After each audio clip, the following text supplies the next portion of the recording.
Hi, my name is Larry Halstead, and I want to tell you about our foreclosure story.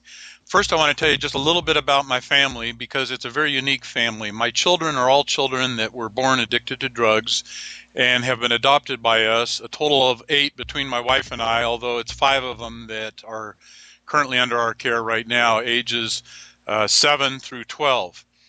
My wife has various disabilities that are affected by all the stress that's going on. Our situation involves, on the prior to the foreclosure sale, it involves some major financial institutions like EMC, which is owned by Bear Stearns, which is owned by JP Morgan. On the other side, our house was bought under a sale that we think was unlawful and is an insider deal between these major banks, and it was Bank of America that bought it.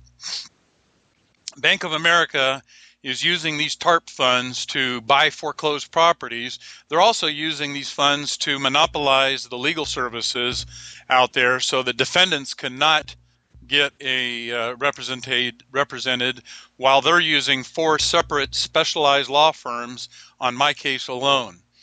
Our case started back in October, and I have been having to, aside from deal with the stress of trying to find an attorney, which is an enormous amount of stress, I really feel for all the other people out there that are going through this because you can't find a lawyer.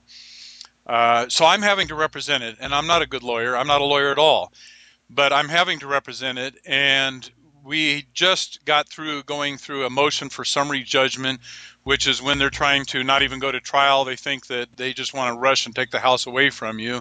And had the judge granted their motion, we would have gotten a 5-day notice.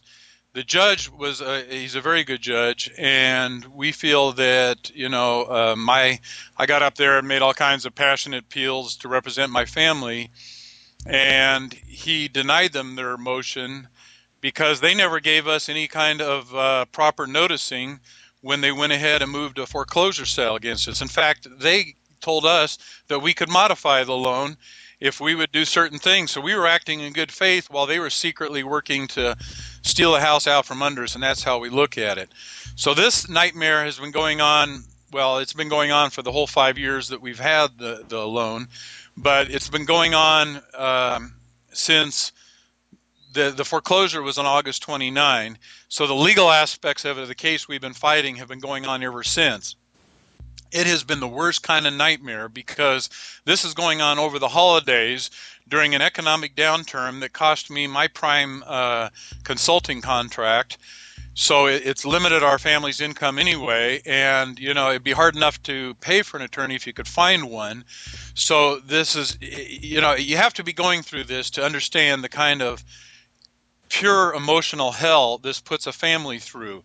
But in our situation, I'm the caregiver for these 5 children. We're homeschooling our children, so we carry that load on it. I'm the caregiver for my wife anytime the stress gets too much and she crashes. She's got fibromyalgia along with a bunch of other, and these things are triggered by stress. So when this stress load gets too much, it gives her massive amounts of pain, migraine headaches, sends her to the hospital. Meanwhile, we got these 5 kids that have all been experienced being taken out of their homes. They know what it's like to have the government come and rip them out of their homes and rip them out of the families that they've known. And so, these kids have all kinds of insecurities. They have the abandonment issue. They don't need Bank of America to use TARP funds to come and rip them out of the homes.